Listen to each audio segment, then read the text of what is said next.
ଏବେ आंचलिक पाणीपाग केन्द्र भुवनेश्वर तरफ जहाँकि लेटेस्ट अपडेट आसुछि। राज्य में आसंता 15 रु 17 तारिख जाए लघुचाप जनित वर्षा हेबार संभावना रही। कारण 15 तारिख पर बंगोपसागर में घूर्णिबलय सृष्टि हेबार संभावना रही। घूर्णिबलय सृष्टिर 48 घंटा मध्य ताहा लघुचाप रूप नहीं पारे। यह प्रभाव में ओडिशा रे प्रबल रु अति प्रबल वर्षा हेबार पूर्वानुमान करा जायछि। आंध्र प्रदेश, तेलंगाना और छत्तीसगढ़ में वर्षा हेबार संभावना रही। एने आईएमडी डीजी मृत्युंजय महापात्र सूचना देइछन्ति। आज राति वर्षार परिमाण वृद्धि पाइब किछि जिल्ला रे जहाँकि आजिठु वर्षा लगी रहिब। आज राति ओडिशार किछि जिल्ला रे घड़घड़ी सह प्रबल वर्षा हेब। केउठी अधिक वर्षा हेउथिबा बेले केउठी कम वर्षा हेउछि।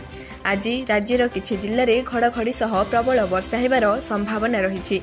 एभली पूर्वानुमान करिछि पाणीपाग विभाग, जहाँकि 12टी जिल्ला को सतर्क सूचना दिया जाइछि।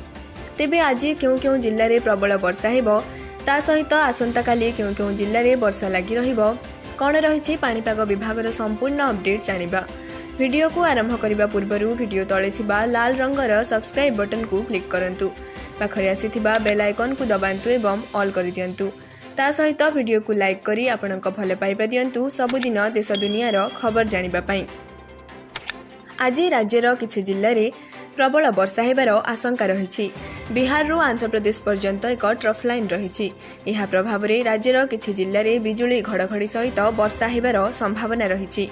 आज मयूरभंज, केन्दुझर, बालेश्वर, नवरंगपुर आदि जिल्लार किछि स्थान रे प्रबल वर्षा हेबाकु थिबा बेले बालेश्वर, भद्रक, जाजपुर, केन्द्रापड़ा, कटक, जगतसिंहपुर, पुरी, खोर्धा, नयागढ़, गंजाम, गजपति, केन्दुझर, मयूरभंज, ढेंकानाल, कंधमाल, कलाहांडी और नवरंगपुर रे बिजुली घड़घड़ी सहित वर्षा हेब। तेबे 15 रु 16 तारिख पर राज्य में मौसुमी स्वाभाविक अवस्था को फेरिबार संभावना रही। तेणु यापर पुणी राज्यर विभिन्न स्थान में वर्षा आरंभ होइबो बोली पाणीपाग केन्द्रर निर्देशक डॉक्टर HR विश्वास कहिसंती।